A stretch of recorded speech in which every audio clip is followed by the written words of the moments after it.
National parks preserve and protect some of the most beautiful parts of our world.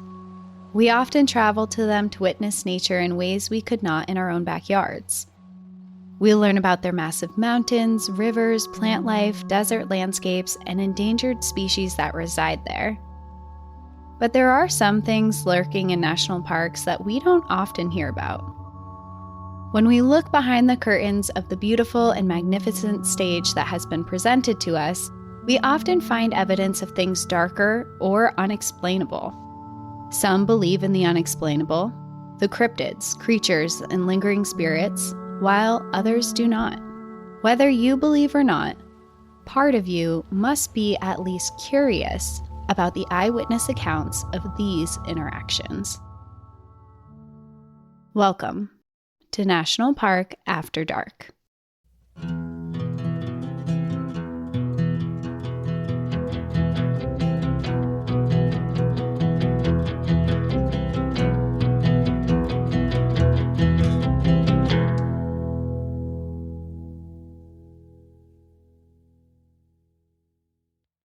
It's finally happening. I'm so excited. This episode is created for you. Dedicated and created solely for me. I know other people are listening, but this is just for Danielle. Sure and her is. Cryptid. Her cryptid heart. I'm excited because I feel like usually I'm the one who's researching it, and now I get to be I'm visiting home, so I'm not in my normal setup. I'm literally in bed. In my bed. You look very comfortable, by the way. So it's I get to really just sit back and relax. Dedicated, created, all for me. It's about me. It's all the cryptids me. we're talking about are Danielle. Yes. Well, where are we going? What park? I formatted this a little bit differently than we normally do. Instead of visit one park, I'm going to take us to a bunch of different ones. I kind of wanted this to be a more fun and lighthearted episode, especially it's Halloween, it's spooky season, and while this isn't totally geared towards spooky season, I was trying to get inspiration for Halloween when I found this episode that I'm doing today. And basically, I'm going to take us through different national parks and we're going to talk about weird things that have been found in them, ghosts that are there, cryptids that are there, like creatures, things like that in different national parks. And I decided to choose national parks that we haven't really covered on the podcast before because I wanted an excuse to visit them. Cool. Yeah, that's right on. Actually, I'm curious if this person listens, but I just got back from Salem this morning. I spent a couple days down there, and the last shop I went to visit today before I drove home was just this random shop, and the owner was asking oh, are you local or whatever? And I was like, I used to be, but now I live in Colorado. And he's like, oh, my daughter lives in Colorado. She's I'm probably going to mess this up, but she's really high up there in managing the northwestern units for the National Park Service. Oh, wow. And that's really cool. I'm like, oh, that's really cool. I really love national parks. Didn't say anything else. That's it. That's all I said. Yeah, and he was really, really nice. Mysterious. Yeah, mysterious. But yeah, it's just cool. And I'm just riding the high of the spooky vibes that Salem has to offer. I mean, it's the best time of year to be there, and everyone's dressed up, best or worst, depending on who you ask, I guess. But it's just it's so nostalgic. It's the best. It's creepy. Everyone's dressed up for the parades and just to walk around, and everyone's in their cool outfits. And I wore black, but I didn't really lean into anything else. But there was kids wandering around dressed up as werewolves and witches and different Halloween outfits and stuff, and I'm it's the Halloween town. Yeah, sure is. So now I'm ready for your creepy episode. Creepy.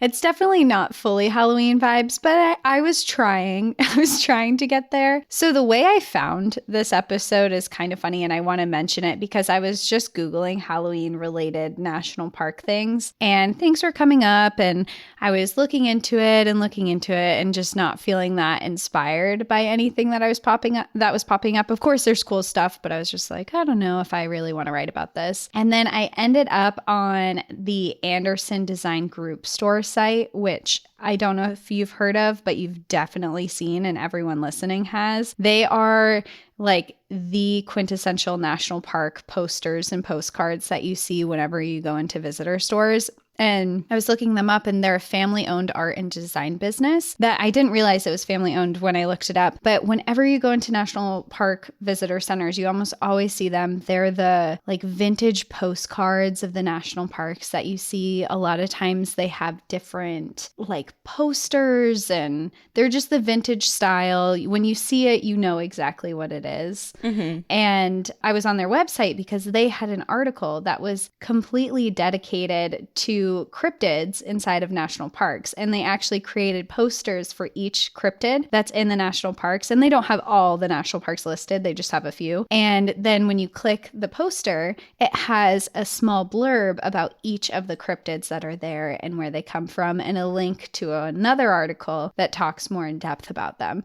So I was like, oh, this would be really fun to get into these. So I didn't pick all of the ones that they talk about, but I did get a little bit of my research from them. Mostly I found other websites and dove a little bit deeper because they just have little short blurbs. And then I researched the parks in depth too. So how I formatted this episode is I'm going to introduce you to the park so you know what it's all about. And then I'm going to introduce you to the cryptid that resides there, or ghost, or whatever it is. Cool.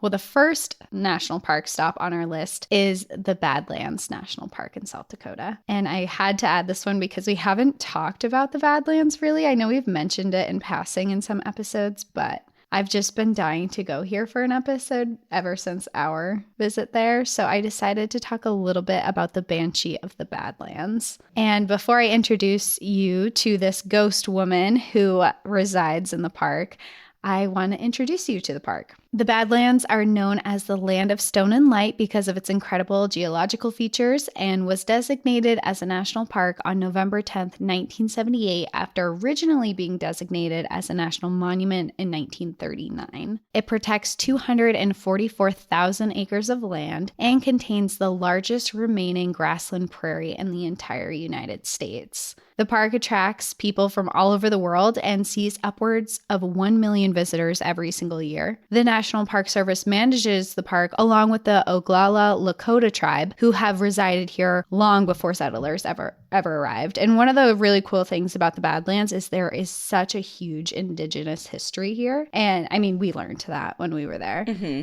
Yeah. There's so much going on, and I'm not going to get into it in this episode, but maybe in a future one. But I think it's important to note that, one, it's co-managed because of the extensive indigenous people history here, but also there's a lot to know there. And this national park is home to massive buttes and geological features that make the park truly a magical and unique experience. It is also home to one of the richest fossil beds in the world, making it an incredible place for paleontologists to study. Catered to you, Danielle. It sure is. I know. I know. I told you this episode is for me. It's for you. Around 75 years ago, the Badlands were, I wrote 75 years ago. Around 75 million years ago, the Badlands were once covered by an inland sea known as the Western Interior Seaway. And today, paleontologists have discovered the fossils of many marine animals. One of those includes an apex predator known as the mosasaur. And I wanted to talk about it because I just thought it was so interesting when I was Googling the park. These giant marine reptiles could reach up to 50 feet or 15 meters in length and were thought to be one of the top predators in the world that were in the ocean and would eat anything they could catch. Paleontologists have found preserved remains of the mosasaur's stomach inside the Badlands National Park, and their insides contain things like fish, sharks, birds, and even other mosasaurs. That's incredible. That's really... I was... Do you know, you're actually probably not going to know this. I don't know why I was going to ask him, like, now that you're talking about aquatic fossils, do you know how big it was compared to like a megalodon? Like, do they eat megalodons? I'm not sure. I didn't research that specifically. I had a feeling. Interesting. It's cool, like how much can be revealed just based on studying fossilized remains is so interesting. Like the stomach contents of something that's however many million years. What did you say? 75 million years? 75 million. It's wild. It's so wild. Yeah, and it's crazy because you go into the Badlands today and it is all desert. And then you find these fossils of aquatic animals that lived in the ocean. And it's like, oh, okay, this was very different at one point in time. So it's a little window to the past. And aquatic animals are not the only thing that paleontologists have discovered here. They've also found fossils of rhinos that once roamed inside the Badlands.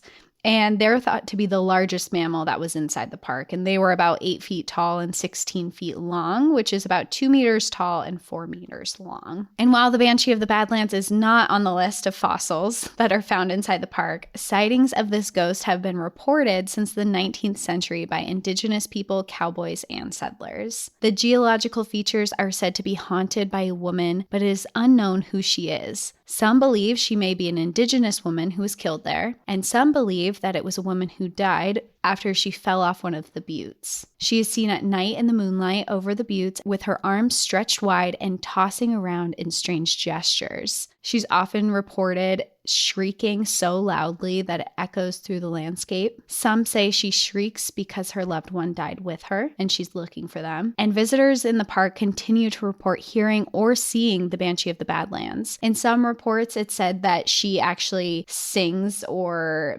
she's almost like a what are they called? A siren? Sirens, yeah. She's almost like a siren and she lures people in. And the biggest occurrence of it's less seeing her and it's more hearing her, but people definitely still report seeing her. And she goes back in a lot of indigenous history where she's been seen then and now, and there's still reports today that happened for her. And I just had a small blurb on her for the Banshee of the Badlands. That's cool. That's really cool. Yeah, yeah. I didn't hear her when we slept there. No, I sure didn't, thank God. I know what I keep saying, like, I know what she looks like. I don't, but I know the illustration from the design group. Oh, yeah. Yeah, it's kind of a pretty famous one, I think. She kind of looks like, she's not really depicted like ghost-like in that illustration. It's more of like I don't want to say like Frankenstein, but like. Yeah. I'll post the pictures so people can see. Cool. Well, next on my list, we're heading to New Mexico to visit Carlsbad Caverns National Park, which I know we did visit once before, but it was a long time ago. And we're going to talk about the mysterious cave sloth. I guess we'll just add this one under the monster list, but it's really an extinct species.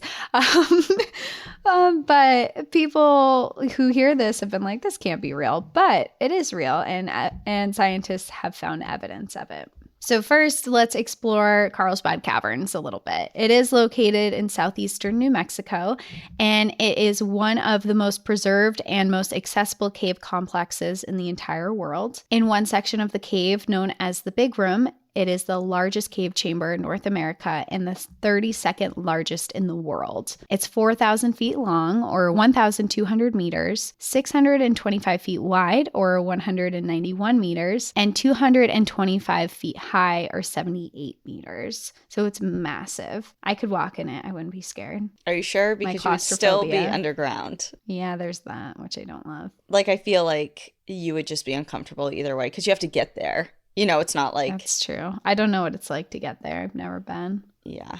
Oof. Cassie's having also a side note, hard time figuring out what she wants done with her body when she dies because she doesn't want to be buried.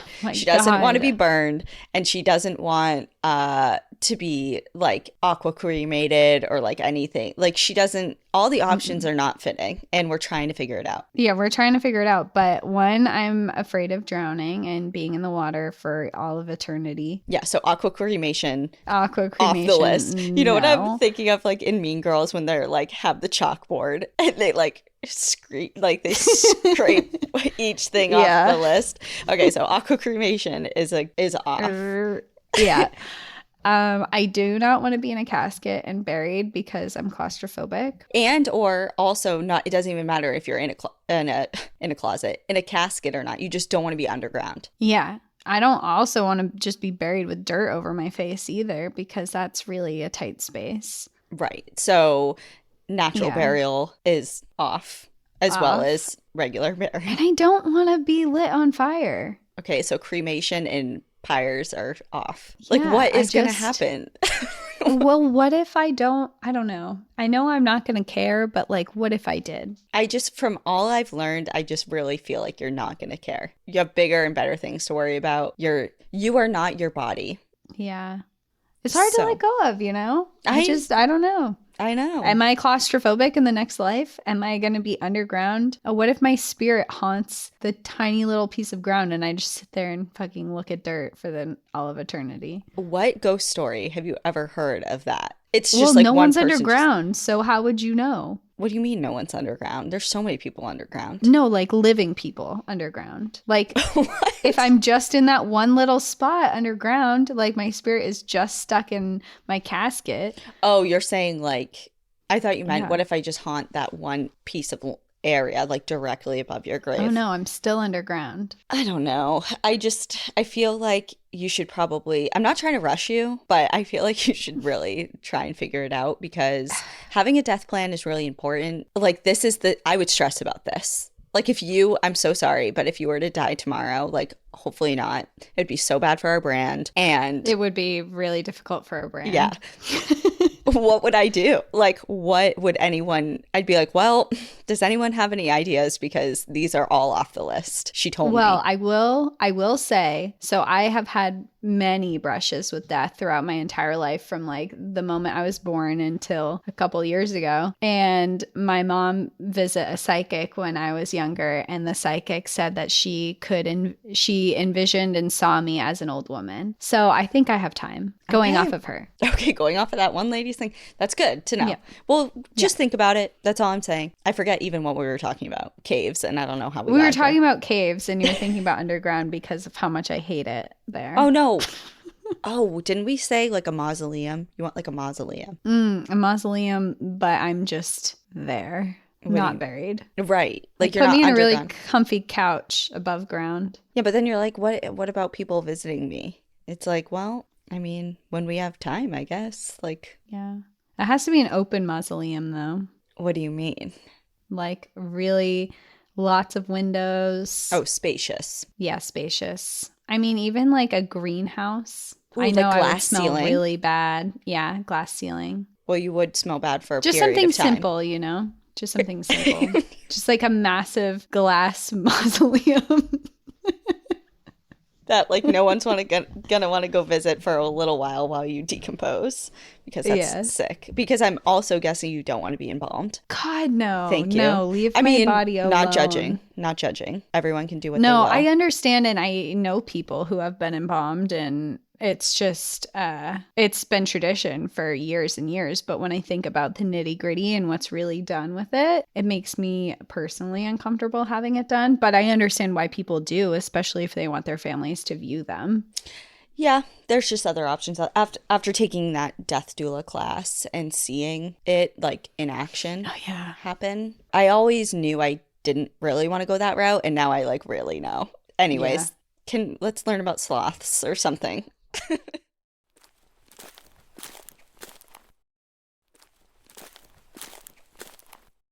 Anyway, we're in a national park learning about Carlsbad Caverns. About 500,000 people visit Carlsbad Caverns, so they're not claustrophobic. And they come there to see these spectacular cave systems, but it also attracts people from around the world because of the bats that are there. From May to October, every evening, thousands of Brazilian free-tailed bats exit the cave just after sunset, and this event can last several hours. So a lot of people come here specifically to see that. And Carlsbad Caverns is a diverse place with many species of animals. There's 67 species of mammals found here, 357 species of birds, and 55 different reptile species. Being a desert area, most of the species that reside here are relatively small. Although they do have mountain lions and mule deer, the cave sloth that has been found in the caverns is much larger. The cave sloth that was found was 9 feet long and weighed 1/4 of a ton. And like I kind of alluded to before, this has been a bit of a mystery. An extinct species of sloth, the Shasta ground sloth fossil, was found 400 feet below the earth inside of Carlsbad Caverns. Shasta ground sloths existed hundreds of thousands of years ago within the southwestern part of the United States. They had large muscular back legs, giant claws, and a heavy and powerful tail that was used to ward off predators such as dire wolves that were there in the area. They would feed off of various desert plants like cacti and yucca plants. However, as you may have already known or guessed or thought about, 400 feet below the ground in a desert like Carlsbad Caverns yields no vegetation, and sloths are herbivores. So the question is, how did it get there and why was it there? And this has been a big mystery to scientists. Some speculated that maybe many years ago, when water used to run through the cave system, it was carried there after it died. That theory seems less plausible, as there hasn't been any streams running into the caverns for well over 500,000 years. But other scientists have speculated that it is most likely that this sloth was alive when it entered into the Carlsbad cavern system and got there after accidentally falling into it. Or with all the predators that were around in this period of time, especially when you have like these huge predators that don't exist anymore, they think that maybe it went inside of these caverns, scared, maybe hurt, and then stayed there and died, because this isn't its normal habitat. And this isn't the only ground sloth that has ever been found in the Southwest. In fact, the most notable one and best known giant sloth was found in a lava tube at Aden Crater in New Mexico. When it was found, scientists found some of its hair preserved along with a tendon. There have also been a surprisingly large amount of ground sloth hair found preserved on the Arizona side of Lake Mead National Recreation Area. So basically what I'm saying is, next time you're exploring the Southwest, keep your eyes peeled for the remnants of any giant sloths that might have been running around millions of years ago. It's super cool. Yeah. I thought that was so interesting because sloths are so cool and they're like small. Imagine a giant sloth. And two, just underground in a cave system. I never would have thought that was down there. Yeah, it's wild. It's kind of like sad to think about a little bit, because clearly that sloth, I agree, obviously, like the first thing I thought of when you were describing it was, for whatever reason, it got in there and then just probably got lost. It turned around, it's fucking pitch black, can't see, has no idea what's happening, and just slowly starves to death or whatever. Or maybe it was injured and it just died. I don't know. But to me, it's just like its last moments were probably not the greatest. Let's all be sad for a 25 million year old sloth for a moment. Yeah, let's just take a moment of silence. Okay. R.I.P. Next up on the tour, we are headed to Big Bend National Park in Texas. And I know we went there too, but it was a while ago. And we're going to learn about the canyon ghosts seen and heard by hikers and campers inside the park. But of course, I want to talk about the park a little bit itself. Big Bend National Park is in West Texas and borders Mexico. The park is also filled with massive geological features, desert landscape, and sea fossils. And also, lots of dinosaur bones have been found here. And when I was picking these parks to talk about, I'm like, wow, I've picked all deserts and they all have fossils in them. Like, I'm on a theme here. You're on a kick.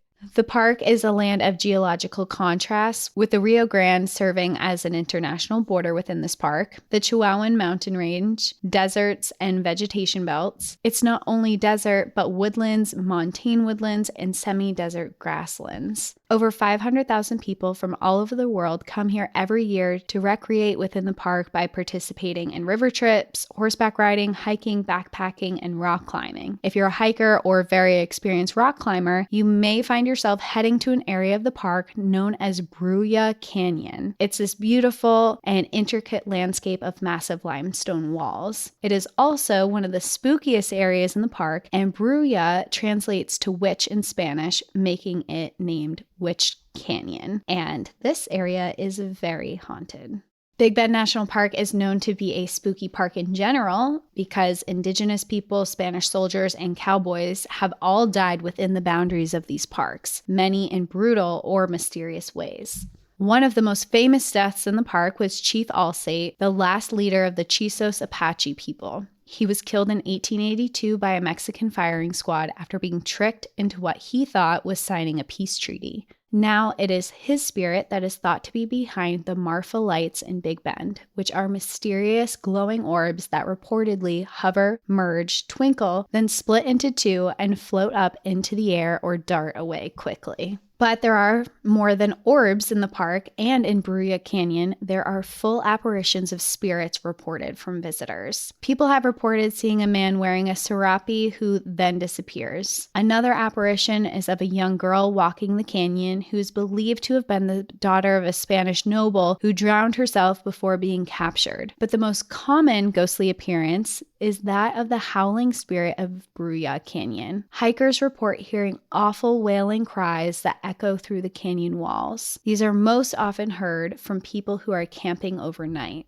While there are many theories on who these ghost cries are from, one stands out the most. One theory comes from an indigenous woman who is known to have gone to Bruya Canyon and drowned her own children in the river before settlers could come and capture them. Oof, that is rough. That is so rough. Mm-hmm.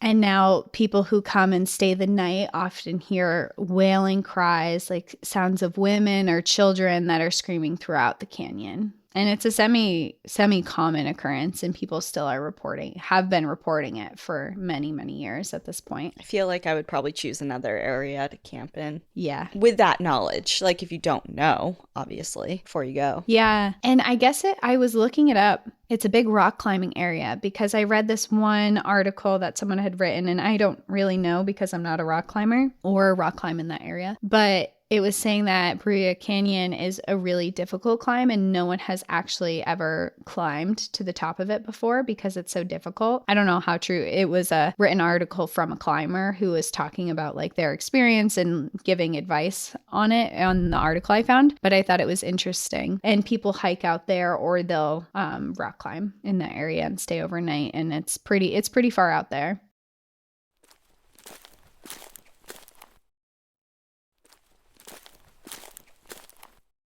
Now we're on to another national park and a cryptid that maybe you've never heard of before because I hadn't. I don't know. You might have heard of it, but I had not. And this time we're heading to Alaska and we're going to go to Gates of the Arctic National Park. And we haven't talked about that park yet, right? I think maybe we just mentioned it because you have physically been. I haven't physically been there, no. I thought you have. Mm-mm. Okay, then I have no idea. We definitely maybe we've talked about it in passing, I think, but not like a full episode. And I think also maybe it's on my mind because I'm reading the Wanderer, the book, that wolf book that I got when we were in Alaska. Oh yeah. Is it in the Gates of the Arctic? That wolf has journeyed. I mean, his whole story is cool, but he's journeyed far and wide, and it's mostly centered in the Yukon Charlie National Recreation Area, but it's up there, and I think he's gone through, like, his GPS collar has pinged him going through parts of the Gates of the Arctic. So I think maybe that's what I'm thinking of, but maybe. Yeah, we haven't covered it at all for an episode. Well, I have a little bit of information on it because in this national park, we're going to talk about a mystical creature and folklore of the indigenous Tlingit people. And the mystical creature that we're going to talk about is the Kushtaka. Have you heard of them before? It sounds familiar, but I don't know if I could ever describe it to you. Like, the name sounds familiar, but I don't know what you're describing. Maybe this will ring some bells, or maybe you've never heard of it and I found one. Well, the Kushtaka are shapeshifters, and for some they are friendly and helpful, but in other legends they are cruel and mischievous. And before we get completely into them, let's learn about the Gates of Arctic National Park and Preserve and the 8 million acres of land that it preserves. This park is known to be a backpacker's paradise as it sits in a remote area of northern Alaska with no roads leading into it. The only way to get here is to fly or to hike. It is filled with massive mountainous landscapes, glaciated peaks, and river valleys. When people travel here, they discover intact ecosystems where people have lived with the land for over 10,000 years. The summertime brings endless summer light, and during the winter, the skies light up with the aurora. It is one of the least visited national parks because of its remote location, being the most northern national park in the United States. And there are only about 10 to 11,000 visitors visitors each year, which is just wild in comparison to others, because the other ones I've said have 1 million, 5 million, there's just so many and only a couple thousand.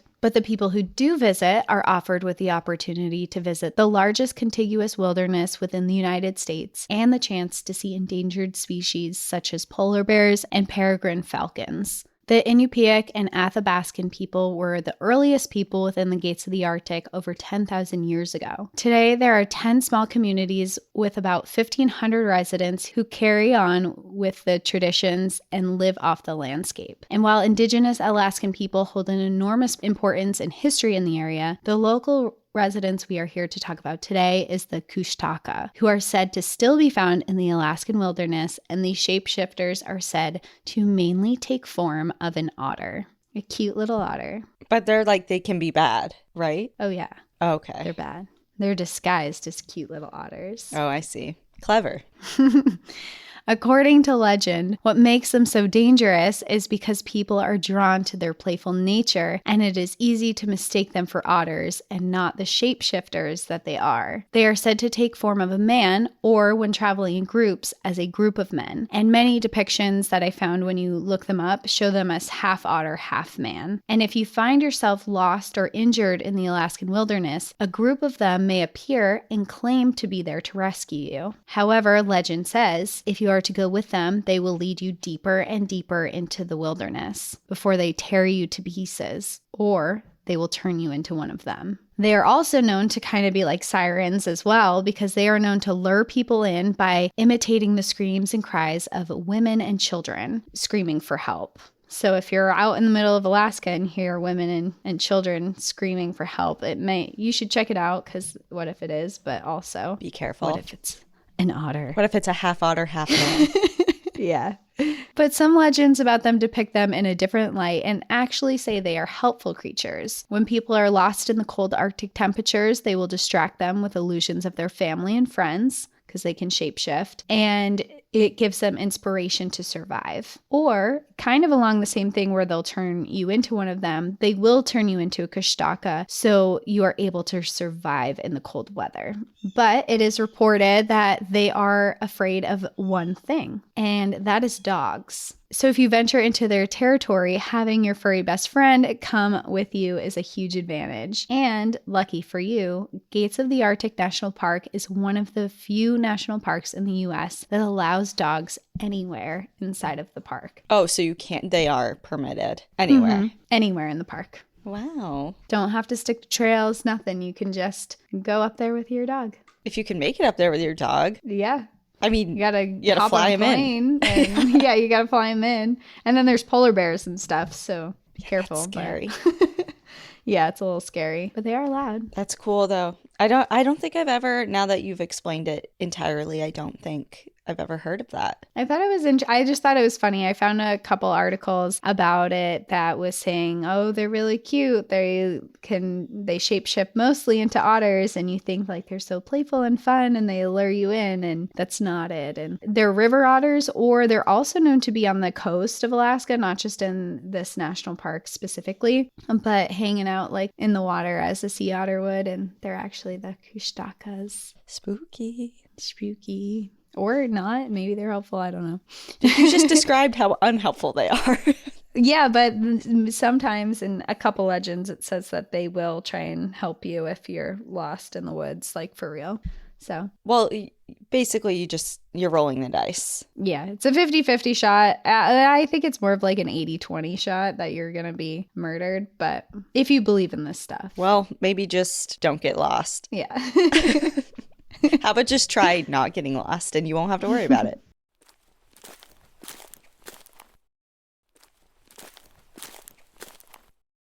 And last but certainly not least, I'm going to tell a story of a monster that resides in Congaree National Park in South Carolina. And this is one that has the longest story to it that I found that I thought was really interesting. So a monster that is so real. If you've questioned the other ones I've talked about so far, if you're like, that's not real, that's not real. This one was so real that in the 80s, police led investigations to find this creature, and a $1 million reward was offered for its capture. And today, there are even festivals in its honor. Lizard Man has become a household celebrated name in South Carolina, but it wasn't long ago that it was a feared entity in the swamp regions of the state. And I see your face like, what in the... Lizard Man? Have you heard of this one before? No.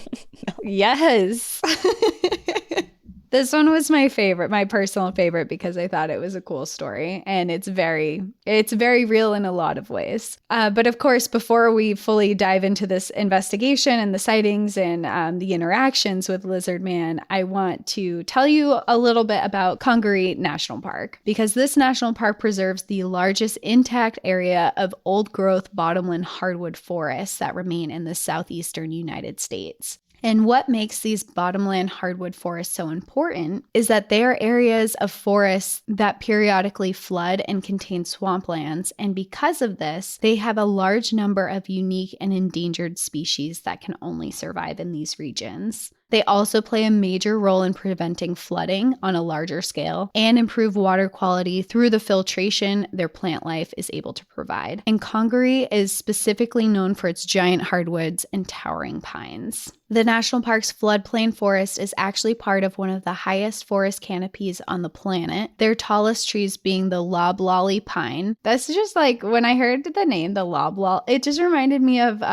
Last of the Really Great Winged Doodles and all like the weird names they had for all the forests and pines, and I'm like, this is where they got it from. It reminds me of something Dr. Seuss would write. Yeah, something like that, just like a magical place. But they are called the loblolly pines, and they stand up to 167 feet tall, which is the highest one that they have, which is just 18 feet shy of the tallest tree in the east, which is the Boogerman white pine in Great Smoky Mountains National Park. So these trees are massive, and they're in these swamplands. Despite how cool this park is and its proximity to major cities, only just over 200,000 people visit each year, making it one of the least visited national parks in the United States.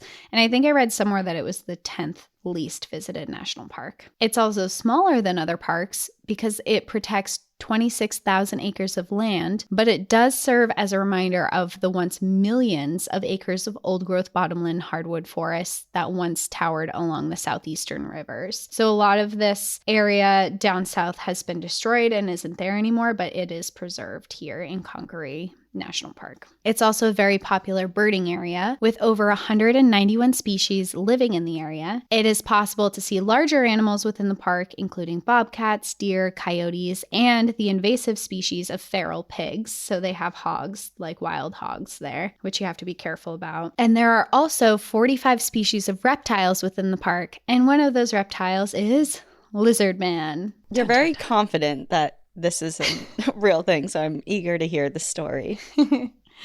Good. Well, Lizard Man is a 7-foot-tall, half-man, half-lizard with red glowing eyes who has been reportedly seen inside the boundaries of Congaree National Park. However, the first sighting and interaction with Lizard Man, and most famous, happened several miles away in a swampy area outside of Bishopville, South Carolina. And that's where I'm going to go into the story of the interaction and sighting of Lizard Man. So the first one was not in the park, but Park he adjacent. is park adjacent, but he is seen in the park as well. In the park as well. Okay. Yes. It was in the early hours of June 1988 when 17-year-old Christopher Davis pulled his car over on the side of the road in Lee County, South Carolina. He had been driving home from a late shift at a nearby fast food restaurant. It was around 2 a.m. when he got out of his car and discovered that he had a flat tire. He got out his tools and began to swap it out with the spare he had in the back. Just as he was finishing up and putting everything back in his car, he turned around to see a large figure about 7 feet tall with red glowing eyes running in his direction. Frightened by the sight, He jumped back into the driver's seat and tried to shut the door behind him, but the figure had grabbed it and was attempting to rip it back open. Chris managed to shut and lock it and sped off, but this creature held onto his car. When he looked in the rearview mirror, he saw it clinging onto the back. The figure was dark green in color, and he saw 3 fingers. It wasn't a human. It looked more like a lizard in a human form. It was so dark that he couldn't see the full details of the creature. He sped down the road, and when he hit about 45 miles per hour, it finally let go and took off into the surrounding swamps. The following morning, Chris called the police to report what had happened. He stated that he was attacked and his car was damaged by a, quote, green, wet-like, about 7 feet, 2.1 meter tall figure and had 3 fingers, red eyes, skin like a lizard, snake-like scales. This, of course, sounded insane to the sheriff's office on the other end, but they followed up on his call to check his story out. And to their surprise, when Chris showed them his car, he had clear evidence of an attack. There were tooth marks, scratches that looked like possibly from claws, mud, and hair on his car. They suggested the possibility of a bear attack, but Chris denied it. He was adamant in his claims to police, and it was obvious that he was shaken up. And surprisingly, they decided to believe his story of this lizard man. They decided it was too dangerous not to believe him, and word needed to get out about the incident in case this creature attacked someone's children. It wasn't long until the story reached newspapers and news stations all over the region. And I did watch a YouTube interview of someone, and it was like an old video clip of the sheriff who was in charge, and he said, I needed to investigate this. If this creature had attacked a child, he's like, I would have been kicked out of town on my ass. Like, I could never live it down if a child got injured in this, so I had to investigate it. Shortly after this hit news, more sightings of lizard man began appearing around the area and in Congaree National Park. In one instance, a pilot was taking off from a local airstrip when he reported seeing lizard man running in front of him across the airstrip. A local couple said that they saw him outside their house, and the following morning, there were clear claw marks into their vehicles. More and more sightings were being reported, and it was all over the news. Local shops in town began selling t-shirts with an image of what they pictured lizard man looking like with the words lizard man on it. The publicity of it all made the town a tourist destination for interested people and cryptid hunters. A local radio station even offered a $1 million reward for anyone who could capture lizard man. On August 5th, a man named Kenneth Orr, a man stationed at the Schott Air Force Base, claimed he saw lizard man, and he shot it before it ran away. He claimed he had wounded it and brought its scales and blood in as proof to the police. So he's like, I got a piece of it. Here's some blood. Here's some scales from it. It's real. So of course, newspapers go wild over this. The police investigations are kind of ramping up. But then only 2 days later, Kenneth recanted his story and told police that he had made it all up to keep the story of lizardmen in circulation. He was charged with filing a false police report. Following that, Chris was continually questioned about his encounter. While he never wavered on the fact that he saw the lizard man that night, his story did change over time. Details changed, including what the lizard man looked like, later stating that it was packed in mud and not scales. Details on how close he was to the creature changed as well. Authorities questioned how he was able to see what he had given the time of night, and eventually he was even given a polygraph test because they had doubted his story entirely. They're like, hold on, none of this is making sense. Take a polygraph. So he does, and it seems like he passed, but it was kind of, my research in that part was kind of like iffy.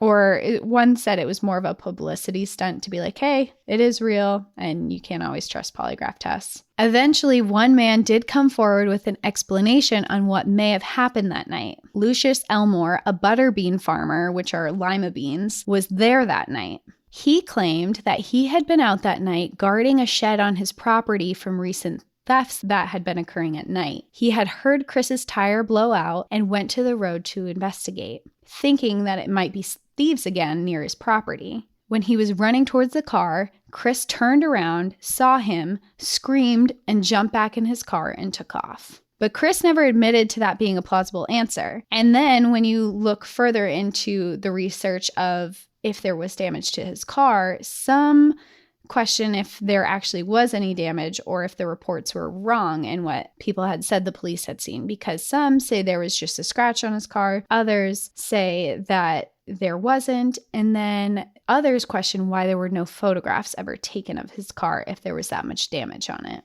But Chris was adamant in his story, and it turned out he wasn't the first person to see Lizard Man. A year prior, a cyclist had stopped in the same area for water when he saw a huge humanoid creature as well. Since Chris's sighting, there have been a lot more reports over the years as well. Despite the question of Lizard Man being real or not, the town of Bishopville and surrounding areas have embraced him. In 2018, they had their first Lizard Man festival in town, and they have continued to keep the tradition alive every June since. They have named the festival the Lizard Man Stomp, and over 2,000 people come out to celebrate. The most recent being this past June 23rd, and there are already plans for 2024 in the works. The festivals are equipped with Lizard Man merch, music, parades, and people in Lizard Man costumes. The Lizard Man has been featured in books, movies, and documentaries, so next time you are in Congaree or Bishopville, keep an eye out because Lizard Man just might actually be real.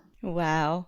This is what I love about cryptids. Well, one of the things I love about cryptids is regardless of the validity of their existence or the validity of people's stories, they bring people together in really fun ways. And like, what is it? The lizard stomp? Lizard man stomp or whatever? Lizard. Yeah, the Lizard Man Stomp. Yeah, it's like that wouldn't be in existence if it wasn't for like those stories. And like, obviously there's tons of Bigfoot festivals and Mothman festivals and UFO festivals. I mean, UFOs aren't cryptid. Let's just say that. They're real. We all know this. I mean, the government admitted it was real, and we were all just kind of like, yeah. Anyways, yeah. Anyway. But yeah, like even like years ago, I've never been to a Bigfoot festival. I've obviously been to a lot of Bigfoot museums and shops and things like that. But Exeter, New Hampshire has a UFO festival every year that I've been to. And like out in Colorado, there's Bigfoot days. And it's just like, it's a fun, like when people take it super seriously as far as like trying to like debunk the existence. I don't know. It's just kind of like, chill out. It's like, let me have my moment. We're just trying to listen to some music and party, and I want to wear a shirt that has a half man, half lizard on it. Right. Leave me alone. Yeah. Let me fucking live. Okay. Yeah. Yeah. So I'm glad like you did kind of a lighter hearted one, because sometimes like Halloween time can get, and like the hauntings and scaries. Obviously with hauntings, there's like very real, a lot of times there's very real deaths behind the stories, and those can be kind of heavy. So this one's like a little lighter, fun. A little breath of fresh air before we hop back into the morbid stuff later. Yeah, that's right. Well, as far as like morbid stuff and everything, I think next week we're talking to John, which is fun. Yeah, next week we have a fun episode because we're talking to John Jerko, and we're actually, if you all remember, we did an episode about Rhino Man and the poaching that's happening in South Africa, and basically what goes into rangers' work out there and the dangers that are out there. And we are talking to John again to follow up on the efforts and what's going on out there. Yeah, it's going to be a good one. I'm excited to talk to him again, but cool. Well, thank you for sharing all of those. Do you have a favorite? You said your favorite is Lizard Man. My favorite's Lizard Man for sure. Yeah, I don't know. They were all kind of cool. I think the giant sloth fossil is really interesting as well, but it's interesting in a different way. Yeah, I'm not really about like the screaming things. Yeah, I don't like that at all. I think it's interesting, but I don't want to ever be a part of wherever that's happening. Right. Even like a few months ago, remember when that fox was like going off in my neighborhood? Yes, I do. It was so fucking eerie, even knowing it's literally just a fox at night, in the middle of the night, when you don't know exactly where it is and it's coming from, and the screams. It's trippy and it's unsettling, you know? And I love fox. Fox don't intimidate me or scare me. Like when I see one, I'm like, oh, this is great. But at night. But you don't want to hear it at night. I don't want to hear it screaming in the middle of the night because it's super eerie. So I can only imagine in a canyon in the middle of you know, the Echoing. backcountry. Yeah, echoing. Alone at night in the middle. Yeah. Yeah, no. Yeah. I still remember when I first discovered what a Fisher cat was because it sounded like there was a woman screaming Yeah. outside. And it was like, is someone dying? And my mom was like, no, that's a Fisher cat. It's I've like, heard oh my God. it described as a woman screaming or babies crying. I'm like, both those things are bad. Both those things are bad to hear while you're in the outdoors alone. Yeah, So. exactly. All right. Well, I guess if you find yourself in any of those parks, enjoy the view. But watch your back. Bye. Bye.